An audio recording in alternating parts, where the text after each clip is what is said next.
ভয়াবহ তিস্তে আজকে আমার বুকের মাছ দিয়ে খনন করে নিতেছে। কত দূর দূরান্ত থেকে মানুষ এই নদী দেখতে আসে, আর আমাদের এই নদী বুকের মাছ দিয়ে খনন করে নিয়ে যায়। আজ থেকে 18 বছর হয় আমার বিয়ে হয়েছে। তখন এই নদীর মাঝখানে আমার 11 বিঘা সম্পদ ছিল।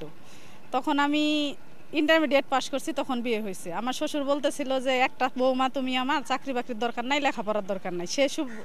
সেই সুবাদে কিন্তু আমি আমার নিজের পায়ে নিজেই কুড়াল দিছি। সেই জমি তো এক এক করে এই তিস্তা, সর্বনাশা তিস্তা সব ভেঙে নিয়ে গেছে। এখন আমার বসত ভিটা 1/2 বিঘা জমি আছে। 1/2 বিঘা জমি বন্ধক নিয়ে 2টা গরু, একটা ছাগল, হাঁস মুরগি পেলে আর কি এই নদীর পাড়েই আছি। কারণ এই নদীর পাড় ছাড়া আমাদের আর ঠাঁই নাই মাথা গুজানোর।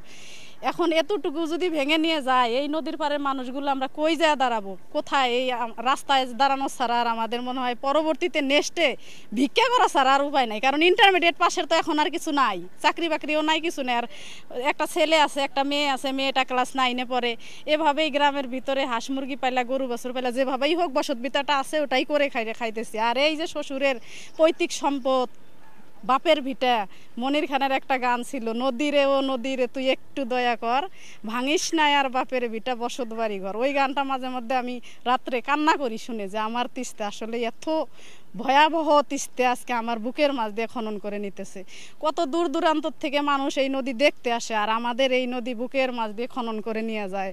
সব কিছু বন্যা আসলে বাড়িতে ধান চাল সব কিছু নিয়ে যায়। গেল বছর এই নদীতে পানি উন্নয়ন বোর্ড মিলে এবং সরকার চেয়ারম্যান আর কি সহযোগিতায় কিছু বস্তা মেরামত করে দিছে, তাই আর কি বসত ভিটাটা রক্ষা হয়েছে। এখন আপনারাও যদি সরকারের কাছে এই সব খবর পৌঁছায়, পানি উন্নয়ন বোর্ড এবং সরকার মিলে আমাদের যদি এই বসত ভিটাগুলো রক্ষা করার চেষ্টা করে, আমাদের খুব উপকার হবে ভাই। আমার খোয়াঘড়ি ইউনিয়ন দোলপাড়া 2 নম্বর ওয়ার্ড। জুন মাসের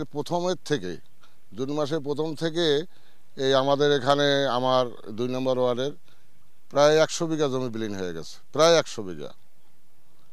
এখন সামনে শ্রাবণ মাস, ভাদ্র মাস আছে, যদি এটার প্রোটেকশন কিছু করা না যায়, তাহলে আমার এখানে 500 থেকে 700 বাড়িঘর বিলীন হয়ে যাবে।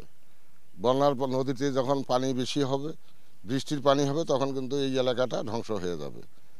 এলাকায় বন্যা খুবই হবে এবং পাকা ধান ভেসে যাবে। কৃষকের পাকা ধান ভেসে যাবে শ্রাবণ ভাদ্র মাসের ওই দিক।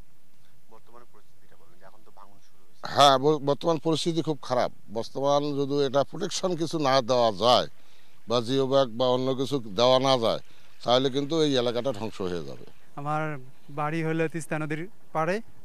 আমার আগের যে ভিটাটা ছিল তিস্তা নদীতে ভেঙে গেছে। আমার এমনকি 8-10 বিঘা জমি ছিল, সেটা তিস্তা নদীতে ভেঙে গেছে। আর এখন যে বাসা করে আছি, এইখানটা ভাঙার উপক্রম হয়েছে। এমনকি এই অতি তাড়াতাড়ি যদি কাজ না হয়, আমার এইখানেও থাকা হবে না, এই বাসাটাও ভাঙা যাবে।